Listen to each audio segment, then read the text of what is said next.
You're locked in a tiny New York studio, 2 a.m., and Robert Fritz is wrestling with a film score that refuses to flow.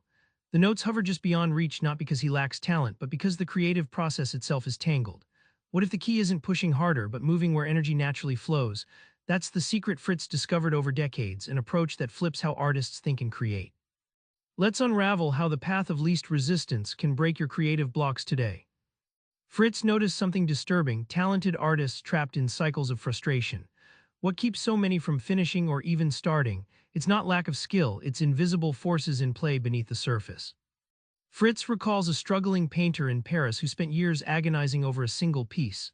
She thought grit was the answer, grinding through every day, but her work kept stalling. It wasn't stubbornness, she was swimming upstream against her own creative current. He borrows physics: energy moves along the path of least resistance. Imagine water finding cracks in rock instead of breaking through a solid wall. Your creative energy behaves the same. It flows where conditions let it glide easiest, not where you force it. Most artists buy into myths. Creativity is magic or suffering breeds art. Fritz demolishes these, showing they're just stories that trap you. When you understand and align with real natural forces, creativity becomes not a battle but a current you can ride. At first, structure sounds like a killjoy for artists, but Fritz flips this assumption with a compelling idea. Structure isn't box, it's a roadmap, one that shapes your energy and clears obstacles before they appear. Fritz studied his own composing process and found a pattern. When he began with a clear outcome in mind, a melody, a mood, a scene, his work unfolded like a river, not a fight.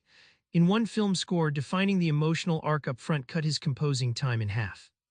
Think of it like navigation. If you set a destination in a labyrinth, your mind's energy channels efficiently. Without that compass, you wander aimlessly, exhausting willpower. This purposeful tension between current state and envisioned result funnels your energy productively. Even jazz masters like Miles Davis depend on structure, the song's key: tempo, rhythm. Their brilliance emerges as they improvise within those boundaries, not outside of them. Structure forms the silent partner in your creative dance, holding you both accountable and free. Resistance isn't just an enemy. Fritz reveals it's a vital signal, a gatekeeper that guides you to your next breakthrough. Understanding how it works transforms fear into fuel. During a course Fritz taught, a filmmaker avoided tackling the script's heart, a character flaw, because it felt hard. Fritz helped him see this avoidance as not weakness but resistance, highlighting the true creative battleground. Facing it rewrote his whole screenplay for the better. Like a river blocked by a fallen tree, water pools and swells, looking for new routes. If you run from resistance, you build pressure that bursts unpredictably or dissipates energy in unproductive ways. Facing resistance creates clear channels and renews your creative vitality. Fritz emphasizes that tension between where you are and where you want to be is your creative currency. It's not about eliminating difficulty but managing it, using that focused friction to fuel leaps. The surprise: resistance guides you, not wastes you, when you listen carefully.